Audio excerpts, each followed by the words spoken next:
ভগবদ গীতা চতুর্দশ অধ্যায় গুণত্রয় বিভাগ যোগের শ্লোক সংখ্যা 13 অধ্যয়ন করব। সকলে আপনারা নিজ নিজ গ্রন্থে দেখুন। অপ্রকাশ প্রবৃত্তিশ্চ প্রমাদো মোহ এব চ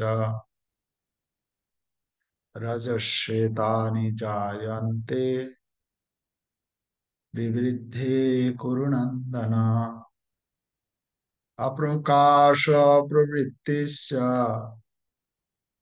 প্রমাদো মোহ এব চ তমস্যেতানি জায়ন্তে বিবৃদ্ধে কুরু নন্দন। অপ্রকাশ প্রবৃত্তিশ্চ প্রমাদো মোহ এব চ তমস্যেতানি জায়ন্তে বিবৃদ্ধে কুরু নন্দন। এই শ্লোকের অনুবাদ এবং তাৎপর্য শিলা প্রভুপাদ কৃত। শিলা প্রভুপাদ কি জয়। হে কুরুনন্দন, তমগুণ বর্ধিত হলে অজ্ঞানান্ধকার, নিষ্ক্রিয়তা, প্রমাদ ও মোহ উৎপন্ন হয়। তো আমরা অধ্যয়ন করছি গুণের কথা। গুণ সম্বন্ধে ভগবান বিস্তার বর্ণনা করছেন। আমরা ইতিপূর্বে দুটি গুণের লক্ষণ আলোচনা করেছি। আজকে এই 13 নম্বর শ্লোকে তমগুণ সম্বন্ধে বলা হচ্ছে। যখন একজনের মধ্যে তমগুণের প্রভাব, তমগুণ বৃদ্ধি পায়, তখন তার লক্ষণ কি হয়, কিভাবে সে কার্য করে, সেই কথা এখানে বলা হচ্ছে। অপ্রকাশ, অপ্রবৃত্তি, প্রমাদ, মোহ, চারটি কথা বলা হচ্ছে। যদি তমগুণ আমাদের ভেতরে প্রবল হয়, তখন এই চারটি লক্ষণ দেখা যায়। কি কি? অপ্রকাশ মানে অজ্ঞান অন্ধকারের মধ্যে থাকে। অপ্রবৃত্তি, অপ্রবৃত্তি মানে হচ্ছে নিষ্ক্রিয়তা। আর প্রমাদ, উন্মত্ততা। আর মোহ, মোহ মানে মোহগ্রস্ত হওয়া। এগুলি হচ্ছে তমগুণের বহিঃপ্রকাশ। যদি আমার ভেতরে তমগুণ বর্ধিত হয়েছে, এই সমস্ত লক্ষণগুলোর দ্বারা বোঝা যাবে যে আমি এখন এই তমগুণের দ্বারা প্রভাবিত, আমার ভেতরে তমগুণ বৃদ্ধি পেয়েছে। তাৎপর্য: বুদ্ধিবৃত্তির মাধ্যমে আলোকের প্রকাশ না হলে জ্ঞানের অভাব হয়। তামসিক মানুষ বিধিবদ্ধ নিয়মের দ্বারা পরিচালিত হয়ে কখনোই কর্ম করে না। সে নিজের খেয়াল খুশি মতো উদ্দেশ্যবিহীন ভাবে আচরণ করে। যদি তার কাজ করার ক্ষমতাও থাকে, তবুও সে কোনো রকম প্রচেষ্টা করে না। তাকে বলা হয় মোহ। যদিও চেতনা আছে, তবুও তার জীবন নিষ্ক্রিয়। এগুলি তমগুণ সম্পন্ন মানুষের লক্ষণ। তাহলে আমরা এখানে পাচ্ছি যে অপ্রকাশ, প্রথম শব্দ বলছেন অপ্রকাশ। অপ্রকাশ, অপ্রকাশ মানে অন্ধকার।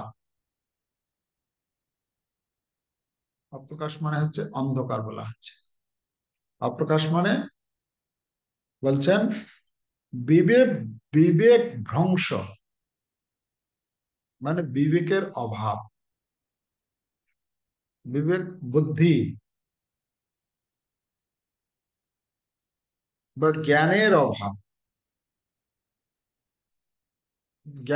জ্ঞানের অভাবে কি হয় না, শাস্ত্রবিহিত বিষয় গ্রহণ করার ইচ্ছা হয় না। শাস্ত্রে বলা হয়েছে, নিয়ম আছে, কিন্তু সেটাকে অবহেলা করা। অপ্রকাশ মানে হচ্ছে জ্ঞানের অভাব, বিবেকের নাশ, মানে বুদ্ধির নাশ হওয়া বা বিবেকের অভাব। বুঝা গেল? আমরা 11 নম্বর শ্লোকে পড়েছিলাম, সেখানে সত্যগুণের লক্ষণ সম্বন্ধে, যখন সত্যগুণ বর্ধিত হয় তখন কি হয়, তখন প্রকাশ উপজায়তে, মানে প্রকাশ হয়। সেখানে জ্ঞানের কথা বলা হচ্ছিল। আর তার ঠিক বিপরীত হচ্ছে, প্রকাশের বিপরীত হচ্ছে অন্ধকার। তো অন্ধকার যদি হয়ে যায়, হ্যাঁ, যেরকম আমরা উদাহরণ দিয়েছিলাম, গেটে দ্বার আছে, সেই দ্বারগুলিতে যদি অন্ধকার থাকে, আপনার যদি জানা থাকে যে ভালো মন্দের বিচার থাকে, মানে কেউ কোন কে ভালো লোক, কে মন্দ লোক, কে দস্যু তস্কর আপনার জানা আছে, কিন্তু আপনার গেট অন্ধকার, আপনি বুঝতে পারবেন ভালো লোক ঢুকছে কি মন্দ লোক ঢুকছে। যদি প্রকাশ আলো থাকে, তখন আপনি বুঝতে পারবেন, ও এই লোকটা ঢুকছে, না না একে ঢুকতে দেবো না। কিন্তু যদি অন্ধকার থাকে, অন্ধকার থাকলে আমার জানা থাক, মানে জানা থাকলেও সেটা কোনো কার্যকরী হবে না, কেন অন্ধকারে তো আমি কিছু দেখতে পাবো না। তো এই তমগুণ যখন আমাদের শরীরে যখন বর্ধিত হয়, তখন প্রথম লক্ষণ বলা হচ্ছে অপ্রকাশ, প্রকাশহীন, প্রকাশ থাকবে না। দ্বিতীয় শব্দ বলছেন অপ্রবৃত্তি। অপ্রবৃত্তি মানে নিষ্ক্রিয়তা। প্রভুপাদ এখানে শব্দার্থ দিয়েছেন নিষ্ক্রিয়তা, মানে অনুদ্যম, উদ্যমহীন, উদ্যম নেই, বা কোনো কার্য, কোনো কর্ম করতে হবে সেখান থেকে বিমুখতা, মানে কাজ থেকে দূরে সরে সরে যাওয়া। ক্রিয়া, তাকে বলা হয় ক্রিয়া বিমুখতা। মানে যেটা কর্তব্য সম্পাদন করা কথা, আমার এটা করণীয়, কর্তব্য, ডিউটি, কিন্তু সেটার থেকে মুখ ফিরিয়ে নেওয়া, এটা হচ্ছে অপ্রবৃত্তি বা উদ্যমের অভাব। ঠিক আছে? তো আমরা 12 নম্বর শ্লোকে পড়েছিলাম কি, সেখানে ছিল রজগুণের লক্ষণের কথা বলা হচ্ছিল। রজগুণের লক্ষণে কি বলা হয়েছিল সেখানে, প্রবৃত্তি আরম্ভ, প্রবৃত্তি শব্দ সেখানে ছিল। প্রবৃত্তি মানে কর্ম উদ্যম তার ভেতরে প্রবল থাকে, কর্ম করার প্রবল ইচ্ছা থাকে। কিন্তু তমগুণ হচ্ছে তার বিপরীত, অপ্রবৃত্তি, মানে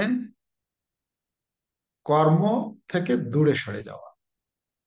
আমি বুঝতে পারছি এটা করা উচিত, কিন্তু তাও করছি না। আচ্ছা, কর্মবিমুখতা।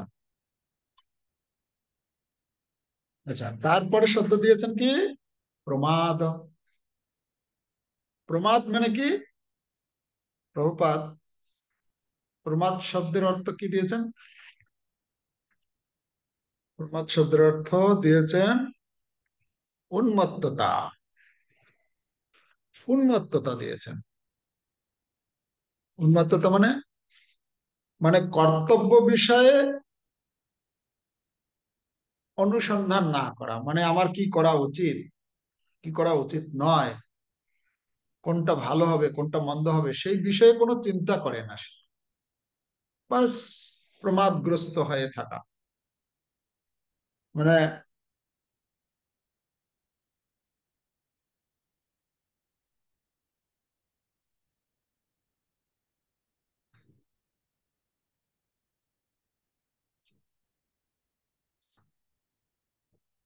মানে প্রমাদগ্রস্ত হয়ে থাকা মানে, প্রমাদটা এরকম মানে অবহেলা করা,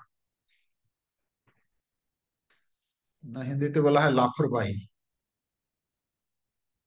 হ্যাঁ, তো এই অবহেলা করা মানে ইন্দ্রিয় প্রমাদগ্রস্ত হলে কি হয়, মানে আমাদের এই, আমার এই ইন্দ্রিয়ের মধ্যে হয়তো আতঙ্কবাদী প্রবেশ করে ফেলেছে। ঠিক আছে, যে আতঙ্কবাদী প্রবেশ করার ফলে কি হতে পারে, আমার সবকিছু ভেতর মানে আমার পুরো সবকিছু ধ্বংস করে দিতে পারে। আমি বুঝতে পারছি, কিন্তু বোঝার পরেও আমি সেটাকে, ঠিক আছে, সেই একটা কথা বলে না, রাত্রিবেলা চোর এসেছিল, বলে তুমি কি করেছিলে, আমি দেখলাম চোরটা ঢুকলো, তারপর তুমি কি করছিলে, যে আমি দেখছিলাম কি করে, তারপর তারপরে কি করলো, না ও সে সমস্ত জিনিসপত্রগুলোকে গুছিয়ে নিল, তখন তুমি কি করছিলে, আমি দেখছিলাম তারপরে ও কি করে। হ্যাঁ, তো তারপরে ও সে নিয়ে সবকিছু বেঁধে বেরিয়ে গেল ঘর থেকে, তখন তুমি কি করছিলে, না আমি দেখছিলাম ও কি করে। হ্যাঁ, তো তারপর সে কি করলো, না তারপর সে সবকিছু নিয়ে চলে গেল, তখন তুমি কি করছিলে, না আমি দেখলাম সে চলেই গেল। তো এটা কি, এটা কি, এটা হচ্ছে প্রমাদগ্রস্ত অবস্থার লক্ষণ, যে সে দেখছে, মানে অনেক সময় সে বুঝতেও পারে যে না এটা ঠিক না, এটা ভালো, এটা খারাপ, কিন্তু তারপরেও সে দেখেই যায় বাস। ঠিক আছে, তো এই প্রমাদগ্রস্ত অবস্থা মানে সে সাবধানতা অবলম্বন করে না। যেরকম আমাদের এই রাস্তায় লেখা থাকে না, অনেক সময় বড় বড় অক্ষরে লেখা থাকে, সাবধানী হটি দুর্ঘটনা ঘটি। হ্যাঁ, হিন্দিতে এই কথাটা লেখা থাকে, সাবধানী হটি দুর্ঘটনা ঘটি, মানে যারা গাড়ি চালাচ্ছে যেন খুব সবসময় যেন সাবধানতা অবলম্বন করে, একটু অন্যমনস্ক হলে অ্যাক্সিডেন্ট হয়ে যেতে পারে। তো এই এই প্রমাদগ্রস্ত অবস্থায় এ সাবধানতা অবলম্বন করে না, বা চলছে চলবে আর যা হয়েছে হবে, এটা হচ্ছে প্রমাদগ্রস্ত অবস্থা। তো প্রমাদগ্রস্ত অবস্থার দৃষ্টান্ত কি আমরা যদি আলোচনা করি, উদাহরণস্বরূপ আমরা ভাগবতের সেই নল কুবের মণিগ্রীব, কুবেরের যে দুই পুত্র, দেবপুত্র, তাই না, তারা দেব সন্তান, তারা কি করলো, সেই অপ্সরাদেরকে নিয়ে গঙ্গার মতো পবিত্র নদীতে গিয়ে জল ক্রীড়া করছে, আর নগ্ন অবস্থায়, নগ্ন অবস্থায় সেই পবিত্র গঙ্গা নদীতে তারা জল ক্রীড়া করছে। হ্যাঁ, আর নেশাগ্রস্ত, নেশা করেছে, আর সে মতো সেখান দিয়ে নারদ মুনি যাচ্ছিলেন, কোনো কারণ নেই, তিনি যাচ্ছিলেন সেখান দিয়ে, হঠাৎ যখন অপ্সরা বা অন্যান্য অপ্সরারা যখন দেখেছে, তখন তারা, নারদ মুনি মহান ব্যক্তি, তাকে সম্মান প্রদর্শন করা উচিত, তো তখন কি করেছে, তাড়াতাড়ি তারা উঠে কাপড় পরেছে, নগ্ন অবস্থায় ছিল, কাপড় পরে নিয়েছে। আর এই যে নলকূবের আর মণিগ্রীব, দুইজন এত নেশাগ্রস্ত প্রমাদগ্রস্ত ছিল, যে তারা নারদ মুনির মতো মহান ব্যক্তি যে উপস্থিত হয়েছেন সেটা তারা বুঝতেই পারলো না। তারা যে কাপড় পরবে কি করবে ওইসব কিছুই করলো না। তো নারদ মুনি তাদেরকে অভিশাপ দিল, যে প্রমাদগ্রস্ত হয়ে যাওয়ার ফলে কি হতে পারে। তো তাদেরকে কি করতে হলো, দেব শরীর থেকে তারা পরবর্তীতে বৃক্ষজনিতে জন্মগ্রহণ করতে হলো। তো এটা বিধ্বংস হয়ে গেল না তাদের। তো এটা হচ্ছে বিনাশকারী এই তমগুণ। আর অন্তিম শব্দ দেওয়া হয়েছে কি, মোহ। মোহ, অপ্রকাশ, অপ্রবৃত্তিশ্চ, প্রমাদ, মোহ এগোচ। মোহ, মোহ শব্দের অর্থ হচ্ছে, মোহ মানে হচ্ছে মিথ্যা অভিনিবেশ বলা হচ্ছে।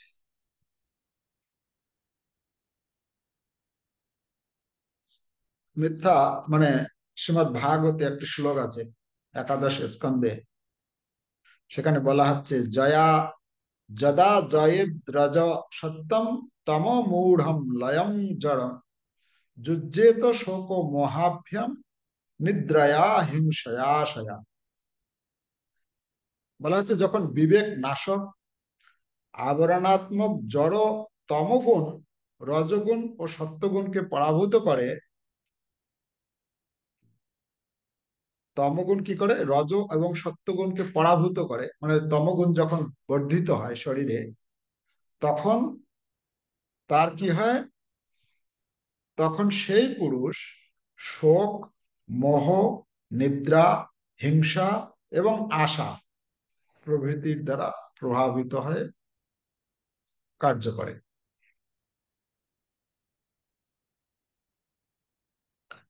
মানে তার ভেতরে ক্রোধের লক্ষণ হবে। হুম, তমগুণের লক্ষণ হচ্ছে ক্রোধ করবে, সে ক্রোধ পরায়ণ। হুম, আর হিংসা করবে, অন্যের প্রতি হিংসা করবে, এটা হচ্ছে তমগুণের লক্ষণ। তো যদি কোনো ভক্ত, ভগবান বলছেন, যদি কোনো ভক্ত এই হিংসা করছে, ক্রোধ করছে, আর ভগবানেরও ভজন করছে, তাহলে ভক্তিও করছে, তাহলে সেই ভক্তিটা কি হয়ে যাবে, তমগুণাশ্রিত ভক্তি হবে। সেটা শুদ্ধ ভক্তির যাজন হবে না, তমগুণাশ্রিত গুণমিশ্র ভক্তি। গুণমিশ্রিত সত্যগুণ হলে তাও ভালো। আমার লাইট চলে গেছে, অন্ধকার হয়ে গেছে। তো তখন সে আহ তাকে বলা হয় তমগুণাশ্রিত ভক্ত। তো এই জন্য আমাদের এই তমগুণ হচ্ছে অত্যন্ত বিপজ্জনক পরিস্থিতি। তো এই জন্য আমাদেরকে খুব সাবধানতা অবলম্বন করতে হবে। রজগুণে তাও একটু আধটু হয়তো বেঁচে থাকা যাবে, কিন্তু তমগুণ মানে একদম অন্ধকার। এই যখন এখন কারেন্ট চলে গেছে, আমার এখানে অন্ধকার হয়ে গেছে। হ্যাঁ, অন্ধকার তমগুণ এটা। ঠিক আছে। তো আমরা আজকের এই শ্লোকে যে জানতে পারছি যে এই তমগুণের চারটি লক্ষণ এখানে বর্ণনা করা হয়েছে, অপ্রকাশ, অপ্রবৃত্তিশ্চ, প্রমাদ, মোহ এবচ। আমাদের মধ্যে কি কখনো কখনো এই সব লক্ষণগুলো আমরা দেখতে পাই? আমরা কি অনুভব করি কখনো কখনো? আমার ভেতরে কখনো কখনো এরকম ভাব আসে? আপনারা তো ভক্ত, অবশ্যই যে যার ভক্তির মাত্রা অনুসারে তার ভেতরে সেটা লক্ষণ প্রকাশ হবে। যে ভগবত ভক্তিতে যে যতটা এগিয়ে গেছে, সে ততটা এর থেকে মুক্ত হতে পারবে। তাই আমাদের এই মোহ, মোহের উদাহরণ যখনই শাস্ত্রে দেয়া হয়, শাস্ত্রে আলোচনা করা হয়, আমরা দেখেছি সব সময় মোহের উদাহরণ দেয় মদ মদ মদ মানে হচ্ছে পতঙ্গ। পতঙ্গ, যে পোকা আগুন দেখলে কি হয়, আগুনের প্রতি ধাবিত হয়। এটা হচ্ছে মোহ, মোহিত হওয়া। মানে সেই আগুনকে দেখে এত মোহগ্রস্ত হয়ে যায়, সে তার যে মানে শরীর যে জলে যাবে পূর্বে, সে সেটাকে পরোয়া করে না। সে মনে করে না সেটাই আমার আনন্দ হবে। কিন্তু দেখা যায় সেই আগুনের মধ্যে প্রবেশ করে তার সমস্ত জীবনকে বিপন্ন করে ফেলে। তো যখন কেউ মোহগ্রস্ত হয়ে যায়, হ্যাঁ, আমরা এই যে সংসারে আছি, এই সংসারের মধ্যেও কখনো কখনো আমরা কোনো বিষয়ের প্রতি মোহিত হই, কোনো বস্তুর প্রতি মোহিত হই, কোনো ব্যক্তির প্রতি মোহিত হয়ে পড়ি। আর এরকম ঘটনা অনেক রয়েছে। হ্যাঁ, মোহিত হয়ে পড়ার ফলে এমনকি আত্মহত্যা পর্যন্ত করেছে। এরকম ঘটনা দেখা যায় না? তো আমাদেরকে আহ এই তমগুণ থেকে, কেন, এই তমগুণের ফলে এই তমগুণ যুক্ত ব্যক্তি, তমগুণের মধ্যে যদি আমরা থাকি আর এভাবেই যদি আমাদের জীবন কাটিয়ে দিই, যদি জীবন চলে যায়, যদি ভগবত ভক্তির অনুশীলন ঠিক মতো না হয়, তাহলে আমাদের নিশ্চিত রূপে আমরা পরবর্তী জন্মে কোনো পশু পাখি অথবা কীট পতঙ্গ রূপে জন্মগ্রহণ করব। এই জন্য আমাদের অত্যন্ত সাবধানতা অবলম্বন করতে হবে। এই তমগুণকে আমি যাতে আমার ভেতরে স্থান না দিই, হ্যাঁ, তার জন্য ভালো করে ভগবত ভক্তির অনুশীলন করা প্রয়োজন। এবং এই জ্ঞানের অনুশীলন, জ্ঞানের অনুশীলন মানে আমরা কোন জ্ঞানের অনুশীলন করছি?